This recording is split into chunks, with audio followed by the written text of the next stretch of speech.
B'Shem Hashem na'aseh v'nasliach. Welcome everyone to our weekly shiur on the parsha with the perush of the Zera Shimshon. Today's parasha is Parashat Vayeshev. We're going to be doing Bezrat Hashem Derush Yud Aleph, the 11th ma'amar of the Zera Shimshon on the parsha.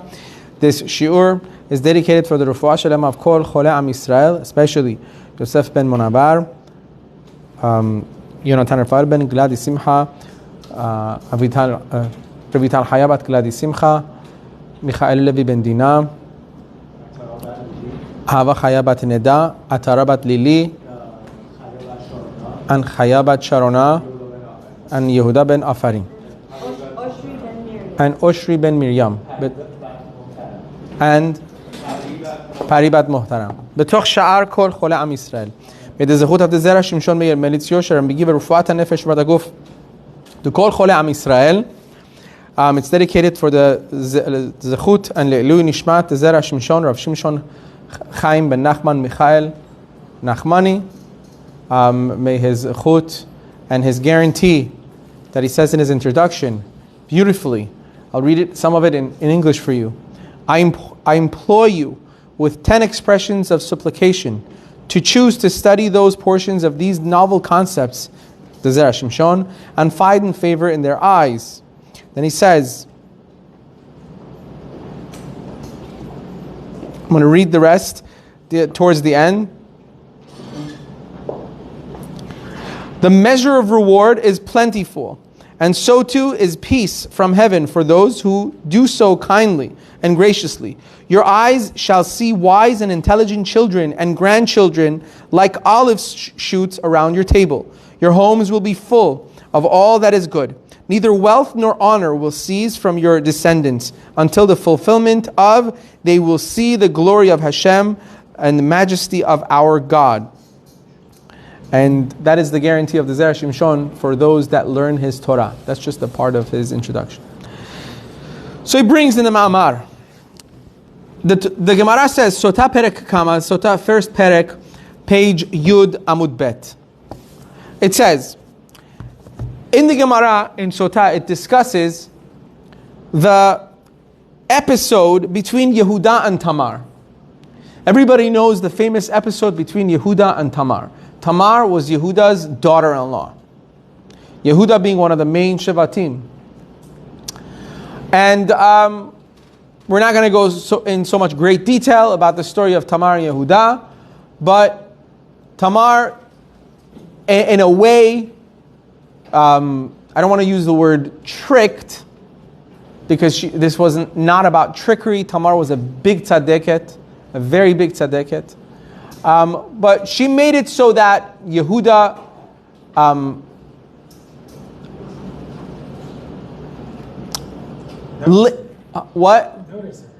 Yehuda noticed her, lay with her, and she became pregnant from Yehuda.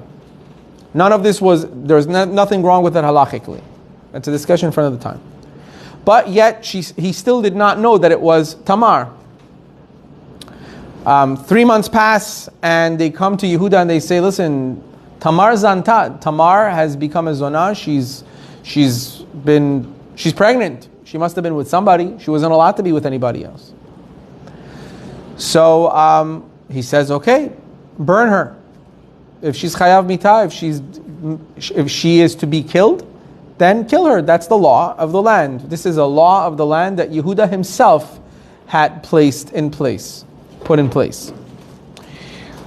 To which when they bring her, when they tell her that she's going to be burnt, she says, Hakerna, for those, meaning she had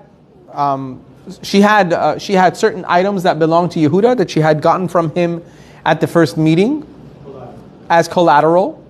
It was his ring, his staff, and his shawl.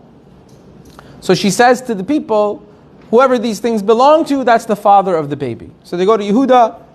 She said, whoever these things belong to is the father of the baby. Yehuda says, it's himself.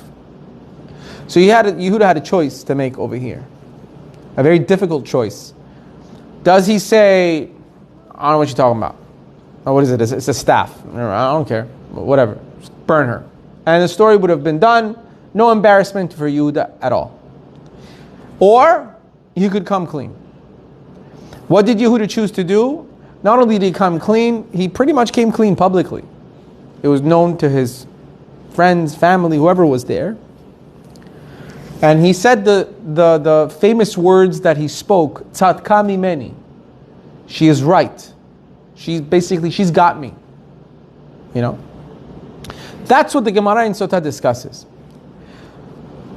In Gemara it says, Vayaker Yehuda recognized, Vayomer tzadka mimeni, and he said that she is right.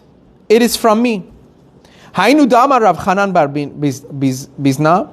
This is what Rav Chanan bar Bizna says. Yosef shekidesh shem shamayim baseter. Yosef HaTzadik, who sanctified God's name in private, Zacha vehosifu lo ot mishemo shel HaKadosh Baruch Hu. He had the zechut, he merited to have a letter of God's name added to his name. How so? As it says, Dichtiv edut bih Yosef samo. As it says in Parashat Zot HaBeracha, he made a testimony for Yosef. Bih Yosef. Instead of Bih Yosef, it says Bih Yosef. When Moshe Rabbeinu was speaking to Bnei Israel before he passes on, and he names each shevet, and he says a pasuk about each shevet. This is what he says about Yosef HaTzadik. Bih Yosef Lamo. Bih Yosef Samo. Edut Bih Yosef Samo. He made a testimony for Yosef on this day. So now, Yosef HaTzadik got a hey added to his name. Why? Because he sanctified God's name in private.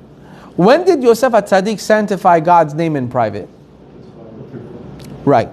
When Potiphar's wife was suggesting and trying to seduce him over and over and over. And it says over there, the pasuk says in the Torah, in that parasha, there was nobody there. Everyone had gone to some kind of party. There was no one there to see. No one would have found out. No one would have seen. Yet Yosef HaTzadik, imagine, a young boy. You shut that off, please.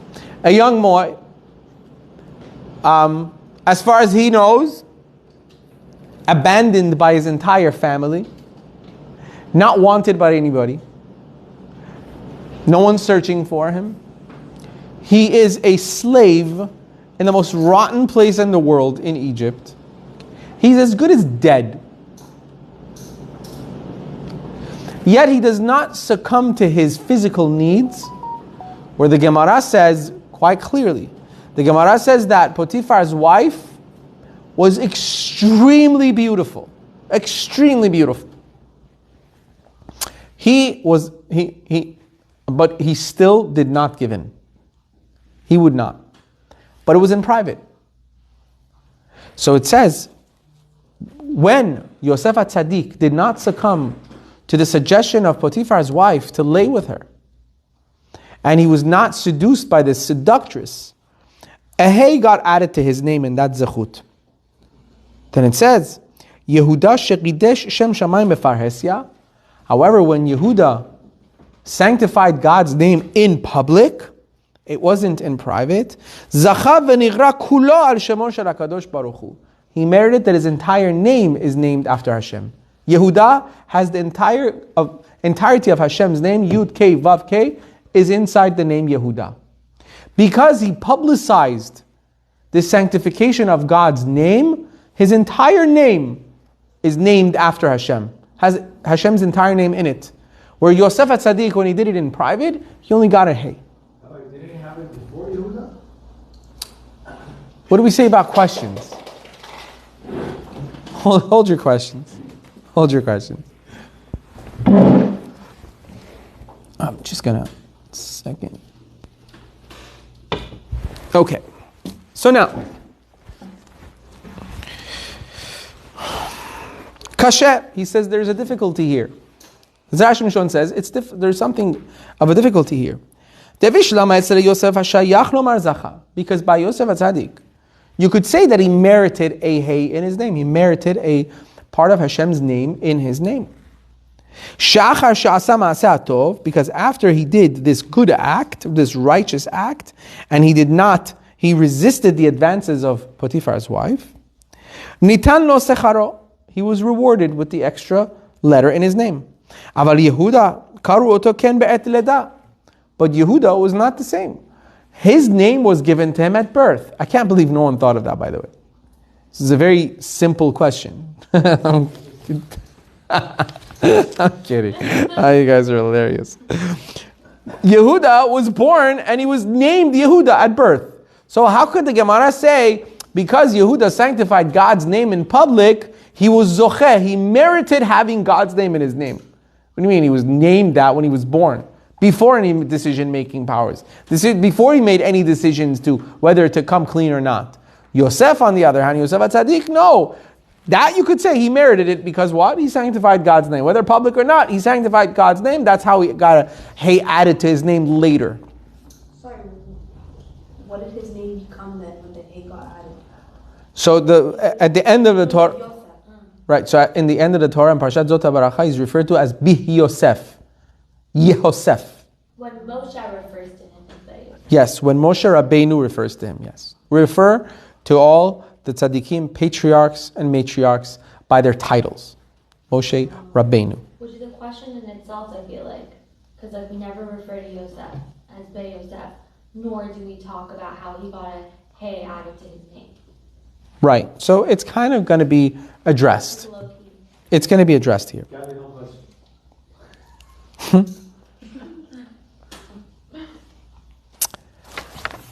So he continues. Ve'od. I don't know if we're going to get to the second question, but he says, and furthermore, Ma'u hayunu de'amar Rav Nachman. It said because the Gemara says, when the Gemara brings this answer as to why Yehuda got his name and how Yosef got the letter, it says, Hayinu da'amar Rav Nachman bar Bizna. This is what Rav Chanan bar Bizna meant. Hayinu da'amar. This is what he was referring to. So he's saying, why does the Gemara state it like that? This is what he was referring to. Just say, this is what Rav Chanan bar Bizna said. This is what he was referring to when he said. Just say, this is what Rav Chanan bar Bizna said. That's it. Vayesh lomar. She says, we can explain as follows. This is a very interesting concept. It says, even though Yehuda's name was given to him at birth, even though he already had the name Yehuda, and we're still saying, oh, he was zoche to the name Yehuda. Why? Because he came clean publicly. He sanctified God's name. Even though, that hadn't even happened. He was born, he was given that name by his mama, by his mother. Even though his name was called Yehuda at birth, Nikra Zacha, we can still call it being meriting. It's still referred to as meriting the name of God. Why? He says he's brought this down in Megillat Esther, that when it says over there that on Zayin Adar, 7th of Adar, Moshe Rabbeinu passed away, and he was also born on the 7th of Adar. It says, Ma shekatabnu sham b'shem Sefer HaChasidim, which we wrote over there in the name of Sefer HaChasidim, which he says, that over there he proves that the actions that a person chooses to make during their lifetime actually affect the circumstances of their birth, surrounding their birth. Meaning, the decisions that a person makes during their lifetime, believe it or not, retroactively are connected to the name that he was given at birth, or she was given at birth. So that the reason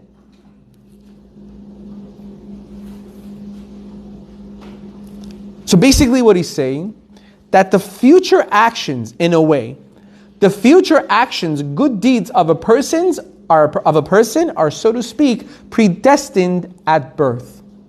That doesn't mean you are destined to do certain things. It means that at birth, you are destined to have certain kochot to do certain things.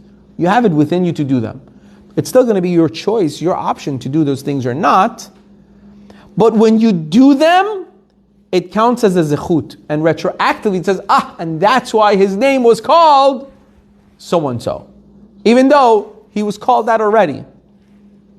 Share ketiv, because it says, Uvterem tetsem mirechem ichtashticha. It says, before you left the womb, I sanctified you. That was in Yirmiyah. It says, before you even came out of your mother's womb, I had already sanctified you. That's what Hashem says. And it says, Ve'od amrinan, and it's also brought down, Asher kidesh yedid mi beten. Usually we say that at Brit Milah, we say this pasuk, Asher kidesh yedid mi baten or mi beten, that who has sanctified the beloved from the womb, meaning the sanctification is done before the birth even. That a child was already having those kochot of kedusha within them. So this was, in a way, a prophecy that Yehuda's name should be called Yehuda with Hashem's name in it. Is there any doubt that our matriarchs had prophecy? No. He was called Yehuda by Leah Imenu, and Leah Imenu through prophecy prophesied that his name has to be Yehuda. Right? So his name was Yehuda, and the prophecy within that was, someday Yehuda's going to have a choice to make. And when he makes that right choice of making a Kiddush Shem Shamayim, a Kiddush Hashem, then he's going to be Zocheh to the name that he was given at birth. He's going to finally merit the name that he was given. And what if he made the wrong decision? Then not. Then not. So why would he have that name? That's a good question. So why would he have that name if he didn't make the make the decision? But in a sense, I think we see that, in a way, I don't want to get into the whole questions of destiny and stuff like that. You know? Predestined things and stuff. I don't want to get into that. What? I said I would love that. Ah, yes, you would. Yeah. You had a question? I just feel like there's no need to overcomplicate the whole destiny, free will thing. But the bottom line is, I feel like we will always have free will, but things will always be predestined. It's as if so many of the things happen in the Torah are meant for us to learn from them. I feel like this was predestined that Yehuda would do that. It was still his choice. He could have not made that choice. But in a sense, of course, God always knew that he would have. And then it's meant for I feel like the Jewish people to be able to look back and realize that we all have choices to make in our lives, and they can lead to greatness. Thank you. That was your answer. Not really. Bechol ha'imahot and all the matriarchs. Huh? How come she No. gets to answer the question? Bechol ha'imahot nevi'ot hayu, and all the matriarchs were nevi'im. All the matriarchs that we had were prophetesses. Kedeita b'midrash Rabbah sof parashat Toledot, as it says in Midrash Rabbah, the end of parashat Toledot, v'gara'u lo Yehuda lefi shehaya atid lizkot b'kiddush Hashem. It actually says in a Midrash Rabbah at the end of parashat Toledot, they called him Yehuda because he was going to later on in the future make a big kiddush Hashem. It says it smack in the Midrash Rabbah already. In Parashat Toledot, that he was called Yehuda. Why? Because he was going to make a Kiddush Hashem later on. And that was going to be a befitting name for him to have Hashem's name in it, in his name. However, with Yosef, we couldn't. So you have to ask yourself. You have to ask. Why was it that Yosef's name at birth wasn't Yehosef? So if Yehuda had his name at birth with Hashem's name in it, have Yosef's name also at birth Yehosef. The extra letter should already be in there. Why wouldn't Yosef deserve the same thing? It says, but Yosef, you couldn't do that. Wow, this is beautiful. So beautiful. Because he made a Kiddush Hashem in private. So, and we didn't know, or no one would have known that he's going to be Mekadesh Shem Shamayim, or he's going to be Mekadesh Shem Shamayim.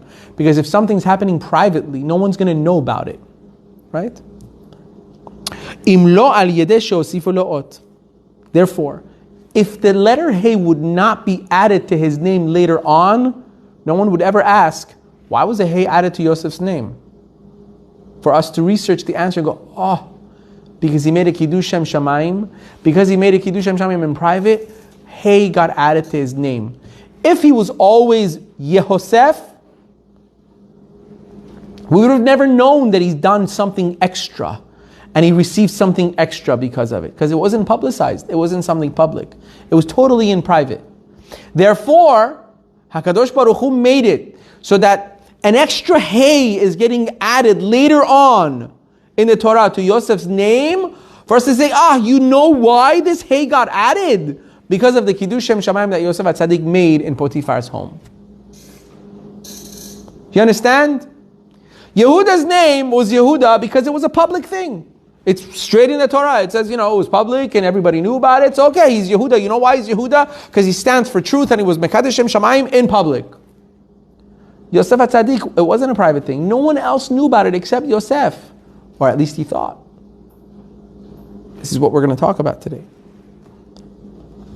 Kemoshe Katava Iyun Yaakov, he says, the Iyun Yaakov says, Sha'al yedei shinui shemo yish'alu ha'olam ha'ta'am shel shinui zeh. Because of the change of Yosef HaTzadik's name, the world is going to ask, why was there a change in Yosef's name? Why is Moshe Rabbeinu calling Yosef Yehosef all of a sudden? Why did he deserve this Hey? What was the zechut for him to receive this Hey? Vayavo'u Ladat shediresh Shem Shamayim. And then they will come to the conclusion that, it's because he was Mekadesh Shem Shamayim. Ve'im haya nigra kach be'et ledato, but if he was called Yehosef at birth, lo hayu margishim klal, no one would really realize his name had any significance to sanctity of Hashem's name. Share oto ma'aseh haya baseter mamash, because that episode with Potiphar's wife was completely hidden and it was in private, in seclusion. Kemo has-sota, just like the sota. This story was brought down in the Gemara Sota, in a tractate Sota in Talmud.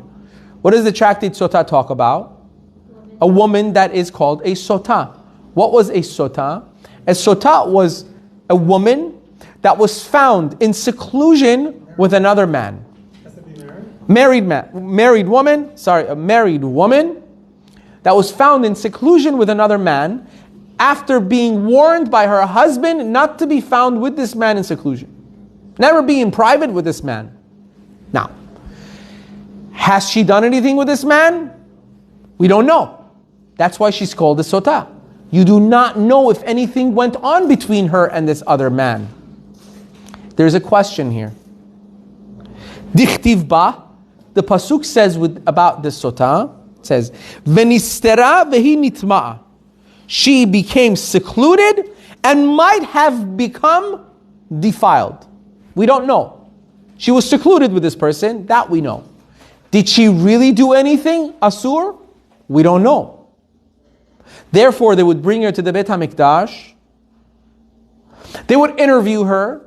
And then publicly she would have to drink the Mei Sota, the waters of the Sota from the Beit HaMikdash. And if she actually had acted unfaithfully towards her husband, right, you're quick to say that. Yeah, she would die in the most excruciating way. She would literally blow up from the inside, blow from within. And if she had not actually done anything wrong, she would actually be blessed. If she was not pretty, she would become pretty. If she was sick, she would become healthy. If she didn't have children, she was not able to conceive, she would start being able to conceive. She would receive all the blessings. Right? This is what Chana Hanaviyah, this is what Chana kind of quote unquote threatened God with. When she wanted to have a child and she couldn't conceive, she in her words, she threatens Hashem. She says, if she's not blessed, she's just gonna have to try to make her husband think that she's cheating on him, so that she'll have to become a Sota, she'll go drink the water, and then God has to give her children. That's what she says in her tefillah. That's how badly she wanted to have children, right? And then she became the mother of Shmuel HaNavi, one of the greatest prophets ever lived, right? So that is the basically the gist of the story of the Sotah woman. So over there it says also, Venistera, she was hidden, so to speak. She was secluded and she might have become Tameh. So just as the Torah has this protocol to reveal what really happened with the Sotah that was in seclusion, a letter was also added to Yosef's name to reveal what really happened with Potiphar's wife.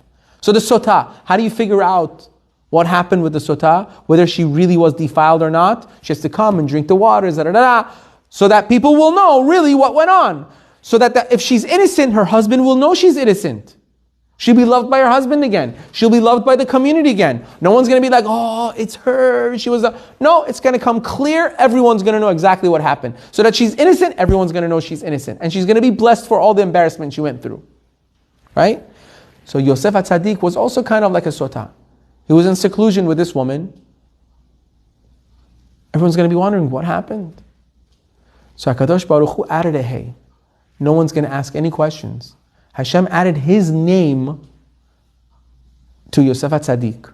Just like Hashem adds, so to speak, His name to that woman that was a Sotah. If she was innocent, she becomes beautiful, she becomes pregnant, she needs children, she becomes blessed. What is that? That's literally Hashem. It's a blessing of HaKadosh Baruch Hu. So Hashem said, Yosef HaTzadik also gets my blessing through my letter, hey, in his name. So that everybody, just like when the Sotah is innocent, everyone will know she's innocent. So too, Yosef HaTzadik, everyone, all of history will know that Yosef is a true tzaddik. He was truly tzaddik when he didn't have to be. At least what anyone else would think. You know, seclusion, no one's going to see it. Right? ומכל שכן, שמעשה הזה הייתה אשת פוטיפר מחשת. Especially with Potiphar's wife in this incident, Potiphar's wife was completely going against Yosef HaTzadik's words. Imagine, you're a slave. It's a slave's word against a noble woman of the highest caliber in Mitzrayim. You know, imagine her coming and saying, it's my word against yours. You think he's going to believe that I was trying to seduce you? You're crazy. Imagine that. She was threatening him. And she was right. She actually went through with it. She told everyone that he was trying to take advantage of her. Right? That happens, unfortunately, when the woman's not noble blood. And you know what I mean? How much more so when Yosef was a slave over there. Imagine the thoughts that were going through his head. Safety. He was going to get killed. Right? He was thinking like, if he doesn't go through with it, she's going to blame him and he's going to get killed. Off with his head. No one's going to believe him. No one's going to believe that he's clean. Yet he didn't do it. He didn't do it. And as far as he was concerned, no one's ever going to know. He was thrown in jail for 10 years. No one would ever, as far as he was concerned, no one would ever find out about his innocence.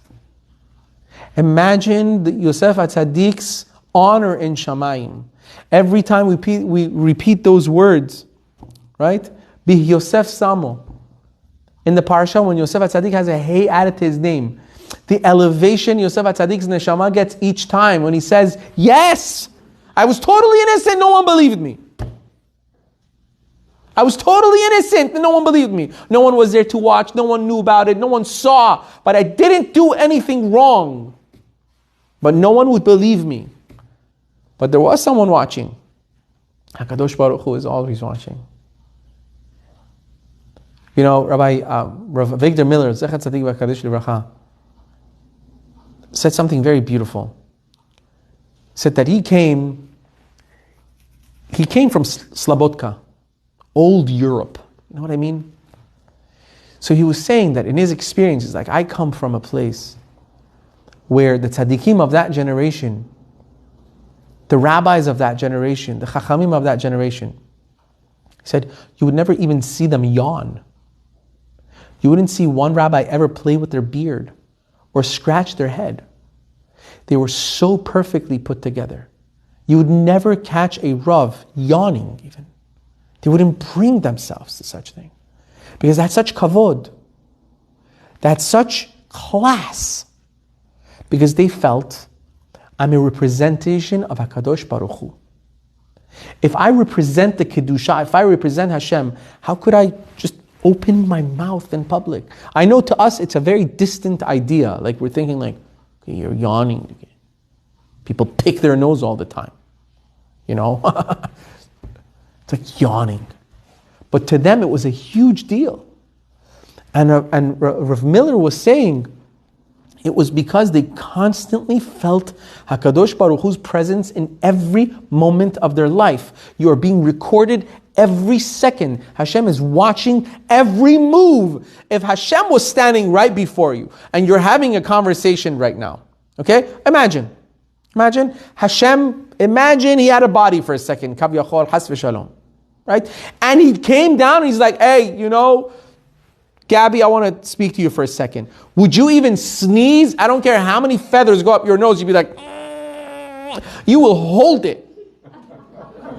You will hold it. Veins will internally start like, you will not sneeze.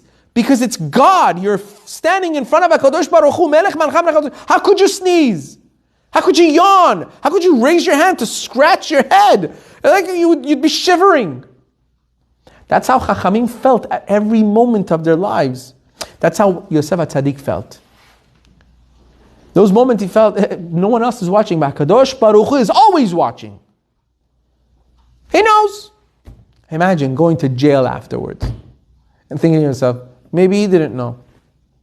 I don't know. Does he know that I'm innocent? I don't know. You know, anyone else would think that. Did Yosef HaTzadik think that? No. He went through all of it. Proved everyone wrong. And he got the hay in his name at the end to prove it. HaKadosh Baruch Hu gave this as a gift for the world to know what Yosef HaTzadik really did in private. Be Yosef Samo. Yosef HaTzadik's name changes to Yosef with the extra hay. Hashem giving him a gift of Kiddush Hashem in public. The fact that he did it in private, Hashem made it public. Aval Yehuda, but Yehuda, shekidesh Shem Shamayim ba'faresya, Yehuda who made a Kiddush Shem Shamayim publicly, Hakol Yod'im bo, everybody knew about it. Everyone found out about it. V'hayu yecholim likroto kach meledato. Therefore, from the beginning, at birth, they could call him that. Because everyone would just refer back and go, you know why he's called Yehuda? His name matches him because of what he did. Did you see what he did with Tamar? Did you see how he came out and clear? And you know, so he deserves that name. He was given that name. It was rightfully his. Hashem's name is in his name because he has this kind of character. He's so truthful. And he came and made a Kiddush Shem Shamayim in public. He didn't shy away. But with Yosef, at that time, nobody knew. You think anybody in Egypt, anybody else in his family knew what Yosef HaTzadik went through when he was in Potiphar's home? Nobody knew about it. Therefore, it had to come afterwards so people could ask, why did Yosef have a hay added to his name? Because he was Mekadesh Shem Shamayim. But it was private. So Hashem wanted everyone to know what happened in private with Yosef HaTzadik. Talking about making a Kiddush Hashem and talking about how Hashem watches everything. You know, we've spoken about this multiple times, about how the choices that we make are recorded. Literally recorded by HaKadosh Baruch Hu. Nothing is forgotten. Nothing is for naught. Everything makes a difference, and everything has repercussions for all of history. Imagine, for instance, Yosef HaTzadik, if he would not have made that decision to say no to Potiphar's wife multiple times. She didn't just go for it one time, multiple times. Imagine if Yosef HaTzadik had caved. What would be the history of Yosef HaTzadik? What would be his lineage? What would be of him? Right? You know, you think when Yosef HaTzadik was making that decision, he was thinking, what's going to be written in the Torah about me later? You think he knew he's going to be written in, you know what I mean? Like, he's not thinking like that. He was just a kid. Trying to survive, literally. And we're all in life the same way. We're just trying to get by. We're not really thinking, does it really make a difference what I eat right now? Does it really make a difference if I make the choice of kosher whether versus non-kosher? Does it really make a difference if I make the choice right now whether if this kashrut is really trustable, it's not really trustable? Is it really trustworthy? It's not. Does it really, like, what difference do I make? I'm a speck of nothing in all this huge, vast universe. But we're not. What makes you feel, what makes you think that you're any less than Yosef HaTzadik? What makes you think that you're any less than Yehuda? You think Yehuda at that time when he made that declaration in front of everyone publicly, coming clean, you think he was thinking, I'm going to go down in the books for what I just did right now? I doubt that that's what he was thinking. He was thinking, this is embarrassing, but I'm not going to shy away from it. Let it be known. I'm a man of emet, I'm a man of truth, and I'm going to come forward with it. Whatever it may take. You know what it got him? You know who came from that birth? Tamar. From one of the children comes the Davidic dynasty, King David and Moshiach, and from the other child comes Nevi'im, prophets. Do you understand? Do you understand? It's incredible. Decisions we make have repercussions for all of eternity. Every single one of us. No one is insignificant. No one. I was listening to you guys know Rabbi Yoel Gold sends videos, very beautiful videos of interviews he does with different people, stories of life stories. I was listening to a very fascinating one about Mr. Aaron Feuerstein, that in the 90s, 1995, there was a huge fire in a huge factory in Massachusetts. It was a factory of fabrics and stuff like that, owned by Mr. Feuerstein. He was 70 years old at the time. He was having his birthday. And during his birthday party, one of his men comes to him and he says, Mr. Feuerstein, your factory is on fire. There's a fire. By the time he gets there, most of the factory is gone. This was the biggest factory in the United States at the time. Just imagine what this was. All gone. 3,000 workers. He had 3,000 employees in this factory. Right after the fire, he received notice that his payoff from insurance company is about $500 million. Just imagine how big this company was. $300 million was his insurance. That's how much money he received. Now, people, this is 1995. You know what $300 million was in 1995? A lot. So, what can he do? 70 years old, what would any businessman at 70 years old do with $300 million? Take the money, retire, have a great life. Or he could take the money, reinvest in another factory somewhere else, cheaper labor, and make double, triple amount of the money. You guys should watch the interviews. You guys should really search this online. I did. He made a public statement on the news. I think it was the next day. This is the statement he made. He's going to rebuild the factory nowhere else, right where it was before. Until the factory is rebuilt, all 3,000 employees will be receiving their monthly checks every single month, including bonuses. He paid every single employee all those months hundreds and hundreds of thousands of dollars. Supported all of them. Factory was rebuilt and they were all rehired to work in the same factory. In an interview, a news reporter asked him, what made you do this?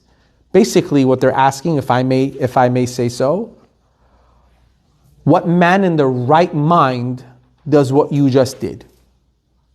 70 years old, just, okay, it's over. You had a good run. Your factory's burnt down. It was in his family for 3 generations. His grandfather had built it. He was the 3rd generation. Okay, you didn't do anything wrong. Take the money, maybe send 1 bonus to the workers. Thank you for working so hard. And that's it. So they asked him, what made you do this? And he said that his father used to always tell him, B'makom she'en anashim, b'makom she'en ish, hishtadel lihyot ish. In a place when there's no man, in this pasuk, when there's no man, it means when there's no morality. Man is referred to as someone that stands up for what's right, in this sense. B'makom she'en ish, if you're in a place that there is no man, hishtadel lihyot ish. Try to be that man. That is what he said to news reporters. His father told him. Rang in his ear. Just because other people do whatever doesn't mean you should. You be the better man. You be the better person. You be that light in the darkness.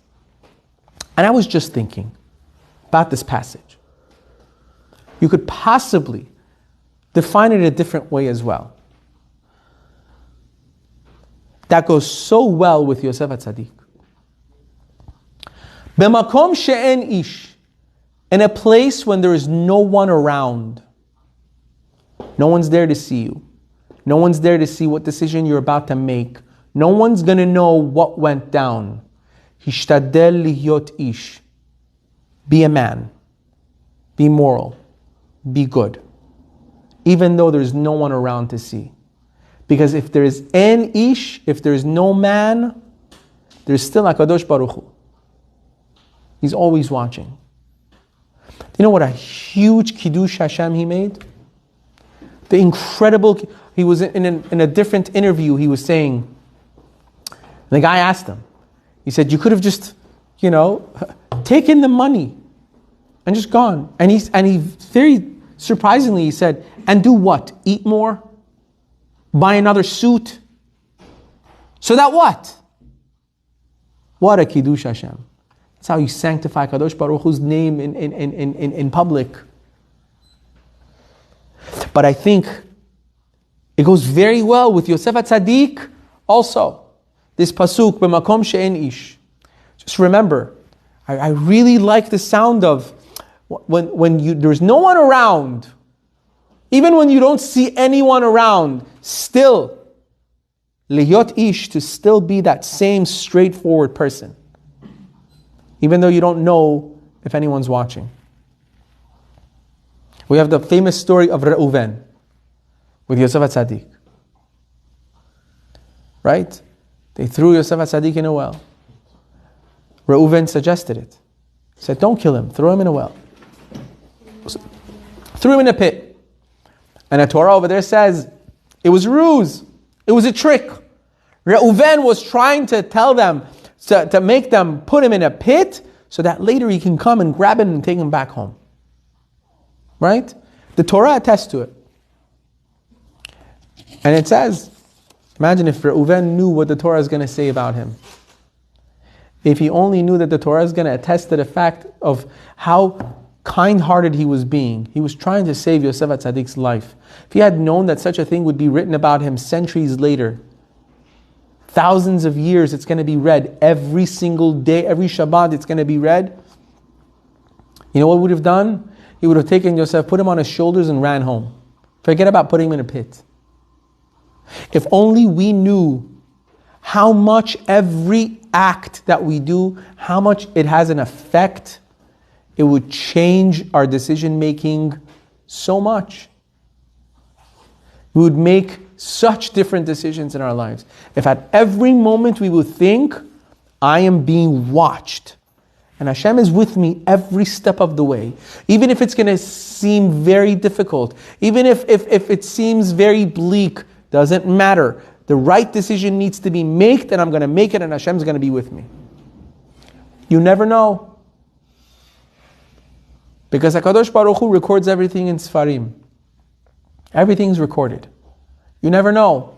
We're all going to be in that huge Torah scroll when Moshiach comes. We're all going to be in that book of history. We're all a part of that history. No one's insignificant. I think that's the strongest message. One of the strongest messages we could take home from this parasha, mamash. One of the strongest messages we can take. It kind of gives me shivers in my body. It really does. I was discussing it with my wife the other night as well. Just, to imagine that you're constantly in front of HaKadosh Baruch Hu. That's what a Jew has to feel. We are constantly in front of Hashem. How would you act? How would you carry yourself? Maybe there are things we could learn from the Chachamim of Slabotka. How they held themselves, how they carried themselves. That's what a Jew needs to be. I am always a prince. I am always before the king of HaKadosh Baruch Hu. I represent the king of the universe. People look at me and they say, that's a representation of God's glory. So it's not about dress codes. It's not about, how far is it called tzniut? If it's up to here, is it tzniut? If it's up to here, is it... How many inches does it have to be below the knee for it to be called tsanua? How much of your hair has to be covered? What kind of sheitel should a person wear? All these questions so many people have would not be a question. It would just, if you would just take a moment and think, how does it look in front of HaKadosh Baruch Hu? How do I look in front of the Shekhinah? Every single one of us, man and a woman, is before the Shekhinah. How do you want to look in front of the Shekhinah? How do you want to represent yourself in front of Hashem's glory? I don't think it goes by measurements. I don't think that's how it works. I come from a world... my grandparents, great-grandparents, I doubt that they dealt with measurements. How far is your skirt going to come down? How far? Where is your neckline? They didn't deal with that. It was built in. This is what it means to be a woman. This is what it means to be a Jewish wife. A Jewish woman, to represent HaKadosh Baruch Hu. This is what it means to be a Jewish man. Sometimes people ask me, about these, rabbinic hats. Do Sephardim wear them? Do Sephardim not wear them? We're not even going to get into that. But my grandfather, Alav Shalom, who was born in Iran, wore a hat all the time. He wouldn't go out without his hat. It was disrespectful if he would step out of the house without a hat. He always had a pressed vest, pressed jacket, suit. That's how he went out. Clean. That's how a Jew represents HaKadosh Baruch Hu. Why do you wear a hat? Because that's what a mensch does. At least those days, that was the dress code. And you need to have the dress code as a mensch. You present HaKadosh Baruch Hu. Doesn't matter you're a rabbi, you're not a rabbi, you're a rebbitzin, you're not a rebbitzin. Don't think in those terms. These are new terms. What really matters is, how do you want to represent HaKadosh Baruch Hu? That's what we have to think on a daily basis. Baruch Adonai le'olam. Amen ve'amen.